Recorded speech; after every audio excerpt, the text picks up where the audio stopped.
के पर्दे में भली लगती है, तू कहानी के पर्दे में भली लगती है, जिंदगी तेरी हकीकत देखी नहीं जाती। लेकिन आज हम अपने मंच के माध्यम से कहानी विधा की जिस पुस्तक पर चर्चा, परिचर्चा और संवाद के लिए जुड़े हैं, वो कहानी समाज की हकीकत को एक आईना है। आदरणीय अध्यक्ष महोदय, माननीय मुख्य वक्ता महोदय, मंचासीन सभी विद्वान अतिथिगण तथा उपस्थित साहित्य प्रेमियों, आप सभी को मेरा सादर नमस्कार। जी हाँ, जैसा कि आप सभी जानते हैं, आज हम सभी यहाँ एक सुंदर साहित्यिक आयोजन के लिए एकत्रित हुए हैं। आज के इस विशेष साहित्यिक आयोजन को 2 सत्रों में विभाजित किया गया है। प्रथम सत्र पुस्तक परिचर्चा एवं द्वितीय सत्र काव्य गोष्ठी होगी। नमस्कार, मैं सरिता दीक्षित आप सभी का युवा उत्कर्ष साहित्यिक मंच की 24वीं वर्चुअल संगोष्ठी एवं काव्य गोष्ठी में हार्दिक स्वागत करती हूँ। आप सभी को मेरा वंदन, अभिनंदन और आभार। साहित्य केवल शब्दों का समूह नहीं होता, यह हमारे विचारों, भावनाओं और समाज का दर्पण होता है। और पुस्तकें हमें न केवल ज्ञान देती हैं, बल्कि हमारी सोचने और समझने के दृष्टिकोण को भी विस्तृत करती हैं। इसी तथ्य को सिद्ध करते हुए आज हम युवा साहित्यकार डॉक्टर राशि सिन्हा जी की हाल ही में प्रकाशित पुस्तक राम का अपहरण की परिचर्चा के लिए एकत्रित हुए हैं। अतः मैं आप सबसे निवेदन करती हूँ कि आप सभी कार्यक्रम के अंत तक अवश्य बने रहें। किसी भी शुभ कार्य की शुरुआत ज्ञान और विद्या की देवी माँ सरस्वती की वंदना से करना हमारी परंपरा रही है। अतः मैं सादर आमंत्रित करती हूँ आदरणीय डॉक्टर स्वाति गुप्ता जी को, जो सरस्वती वंदना प्रस्तुत करेंगी। डॉक्टर स्वाति गुप्ता जी, कृपया मंच को आपका बहुत बहुत आभार सरिता जी। धन्यवाद। इस मंच को नमन करती हूँ। माँ शारदे को नमन करते हुए सरस्वती वंदना प्रस्तुत करना चाहूंगी।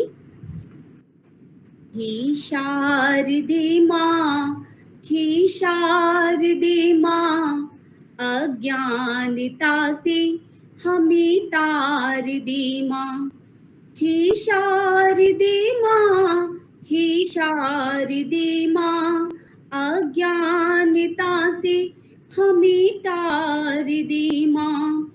तू स्वर की देवी है, संगीत तुझसे, हर शब्द तेरा है, हर गीत तुझसे। तू स्वर की देवी है, संगीत तुझसे, हर शब्द तेरा है, हर गीत तुझसे। हम हैं अकेले, हम हैं अधूरे, तेरी शरण हमें प्यार दे माँ। हम हैं अकेले, हम हैं अधूरे, तेरी शरण हमें प्यार दे माँ। हे शारदे माँ, हे शारदे माँ, अज्ञानता से हमें तार दे माँ। मुनियों ने समझी, गुणियों ने जानी, वेदों की भाषा, पुराणों की वाणी। मुनियों ने समझी, गुणियों ने जानी, वेदों की भाषा, पुराणों की वाणी। हम भी तो समझे, हम भी तो जाने, विद्या का हमको अधिकार दे माँ। हम भी तो समझे, हम भी तो जाने, विद्या का हमको अधिकार दे माँ। हे शारदे माँ, हे शारदे माँ, अज्ञानता से हमें तार दे माँ। तू श्वेत वर्णी कमल पर बिराजे, हाथों में वीणा मुकुट सिर पे साजे। तू श्वेत वर्णी कमल पर विराजे, हाथों में बीणा मुकुट से पिसाजे।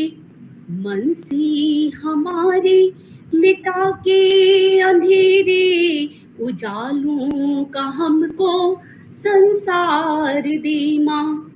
मनसी हमारे मिटा के अंधेरे, उजालों का हमको संसार दे माँ। हे शारदे माँ, हे शारदे माँ, अज्ञानता से हमें तार दे माँ। हे शारदे माँ, हे शारदे माँ, अज्ञानता से हमें तार दे माँ। बहुत बहुत शुक्रिया। बहुत सुंदर, बहुत सुंदर। बहुत बहुत धन्यवाद स्वाति जी। आपके द्वारा प्रस्तुत वंदना ने पूरे वातावरण को पवित्र और ऊर्जावान बना दिया है। बहुत बहुत बधाई।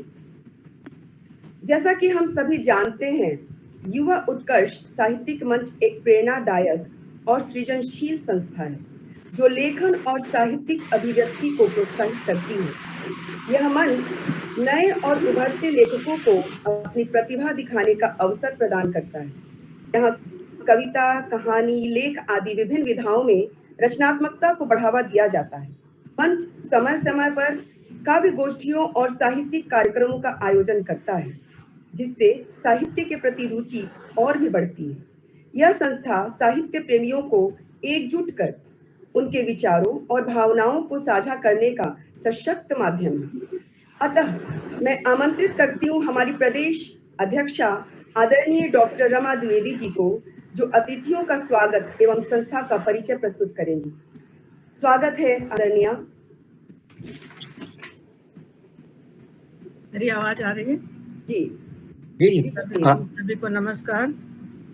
युवा उत्कर्ष साहित्यिक मंच पंजीकृत न्यास आंध्र प्रदेश एवं तेलंगाना राज्य शाखा की 24वीं वर्चुअल संगोष्ठी में सम्मानीय अतिथि आदरणीय प्रोफेसर ऋषभदेव शर्मा जी, आदरणीय श्री रामकिशोर उपाध्याय जी, प्रिय राशि सिन्हा जी, संस्था के सभी सदस्य, पदाधिकारीगण तथा उपस्थित सभी साहित्यकारों, साहित्य प्रेमियों, आप सभी का मैं हार्दिक वंदन अभिनंदन करती हूँ। और हमारे साथ आज जो बहुत सारे नए लोग भी जुड़े हैं, बरेली से पंथी जी जुड़े हैं, रामनिवास पंथी जी, और मैसूर से जुड़ी हैं डॉक्टर कृष्ण मणि श्री, और संदीप शर्मा जुड़े हैं क्या हैदराबाद से, अभी शायद नहीं जुड़े हैं।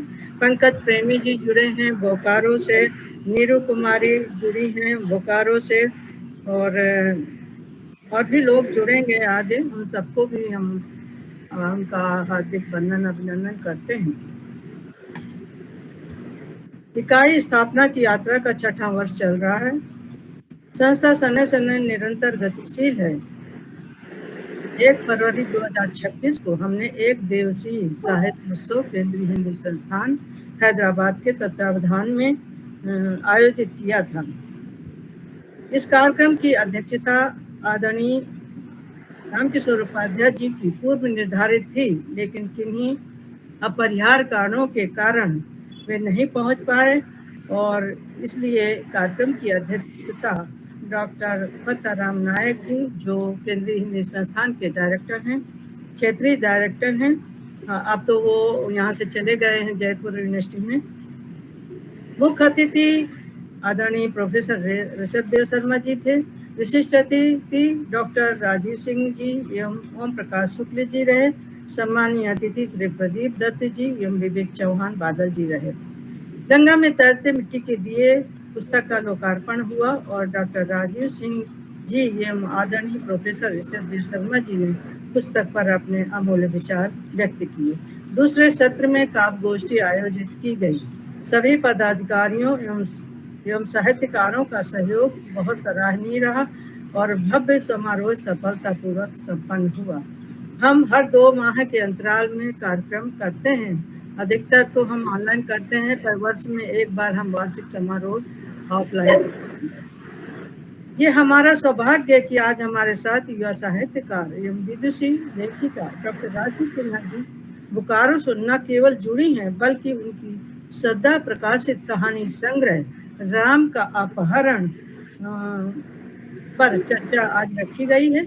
अब तक राशि जी इस मंच से वक्ता, समीक्षक और साहित्यकार के रूप में जुड़ी रही हैं। आज उनकी पुस्तक राम का अपहरण पर चर्चा का अवसर मिला है।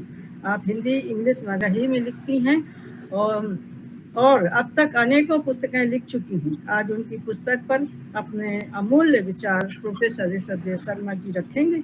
राशि जी, मैं आपका हार्दिक स्वागत करती हूँ। इस कार्यक्रम की अध्यक्षता कर रहे हैं वरिष्ठ व्यंग्यकार एवं युवा उत्कर्ष मंच के राष्ट्रीय अध्यक्ष श्री रामकिशोर उपाध्याय जी। आप व्यंग्य की सुप्रसिद्ध पत्रिका अट्टहास के प्रधान संपादक, कथाकार, उपन्यासकार और कवि भी हैं। मैं आपका मंच पर हार्दिक अभिनंदन करती हूँ। नमस्कार सर। आज के मुख्य वक्ता प्रखर चिंतक, विचारक, लेखक, निर्देशक, संपादक, कवि आदरणीय प्रोफेसर ऋषभदेव शर्मा जी हैं। प्रोफेसर ऋषभदेव शर्मा जी डॉक्टर राशि सिन्हा की कृति राम का अपहरण कहानी संग्रह पर अपने अमूल्य विचार प्रस्तुत करेंगे, जिससे हम सब पुस्तक की सभी 5 कहानियों की विषय वस्तु से परिचित एवं लाभान्वित होंगे। आदरणीय, मैं आपका हार्दिक वंदन अभिनंदन करती हूँ। नमस्कार सर। मैंने भी पुस्तक पढ़ी है। 5 लंबी कहानियां हैं जो इस प्रकार हैं: इम्पोर्टेंस, सच्ची उड़ान, राम का अपहरण, हामी और श्राप का दंश। सबके विषय अलग अलग हैं। शीर्षक कहानी राम का अपहरण बिहार के समाज में प्रचलित एक विकृत प्रथा पर आधारित यथार्थ पर किया गया है, जो अविश्वसनीय लगती है। पौराणिक कथा राम के संदर्भ को लोक परंपरा से जोड़कर एक अलग वातावरण का जीवंत वर्णन इस कहानी में मिलता है। सीता ने राम को संघर्ष करने का अवसर दिया और राम ने किया भी। राम को रामत्व सीता ने प्रदान किया था। स्त्रियों द्वारा त्याग का श्रेय हमेशा पुरुष को ही मिलता रहा है। इस कहानी में रूबी नाम की स्त्री, जो उस घर की बहू है, उसने नायक राम को कैसे मुक्त अपनी जान जोखिम में डाल के करवाया। आगे उसके साथ क्या होगा ये कल्पना से परे। प्रश्न ये भी उठता है कि नायक राम ने अपनी मुक्ति के लिए कोई प्रयास क्यों नहीं किया। यहाँ नायक का चरित्र कमजोर दिखाई देता है। सवाल ये भी है कि अगर रूबी नाम की महिला राम की मदद ना करती तो नायक राम क्या मुक्त हो पाता। चिंताएं, ऐसे कई प्रश्न कहानी चिंतन के लिए छोड़ जाती है। कहानी का शीर्षक आकर्षित करता है। मगही भाषा में संवाद रोचक है।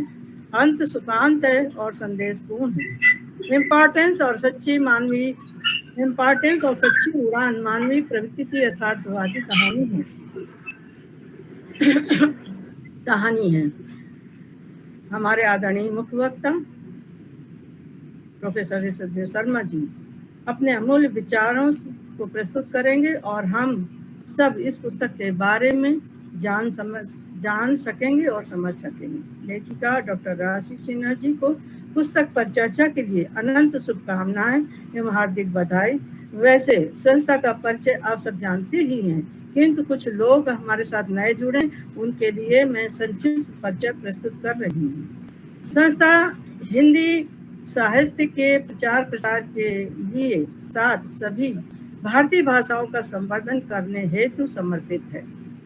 वरिष्ठ साहित्यकारों के विशिष्ट साहित्यिक योगदान हेतु संस्था हर वर्ष चयनित साहित्यकारों को पुरस्कृत करती है या प्रतिभाओं को मंच प्रदान करना, प्रोत्साहित करना तथा उन्हें सम्मानित करना भी संस्था का उद्देश्य है। संस्था सभी ललित कलाओं के उत्थान हेतु उन्हें प्रोत्साहन देती है और सम्मानित करती है। संस्था रजिस्टर्ड है और इसकी वेबसाइट और फेसबुक ग्रुप हैं, जहां सैकड़ों लोग प्रतिदिन लेखन करते हैं। संस्था हर वर्ष अपना वार्षिक उत्सव दिल्ली में आयोजित करती है, जिसमें चयनित साहित्यकारों को सम्मानित और पुरस्कृत किया जाता है। संस्था हर वर्ष वार्षिक पत्रिका उत्कर्ष की ओर निकालती है। संस्था की कई शाखाएं हैं जो विधिवत संचालित हो रही हैं। समय अत्यधिक मूल्यवान है, अतः सभी से विनम्र निवेदन है कि समय सीमा का ध्यान रखें। कविगण अपनी एक रचना का पाठ करें ताकि हम सबको सुन सकें। सभी का पुनः हार्दिक स्वागत करती हूँ और इस क्रम को आगे बढ़ाने के लिए मैं सरिता जी को सौंपती हूँ। सबको नमस्कार। बहुत बहुत धन्यवाद आदरणीय। आपने संस्था के उद्देश्य और कार्यों से हम सभी को परिचय कराया, साथ ही अतिथियों से संक्षिप्त परिचय भी कराया। अब आगे बढ़ते हुए हम जिस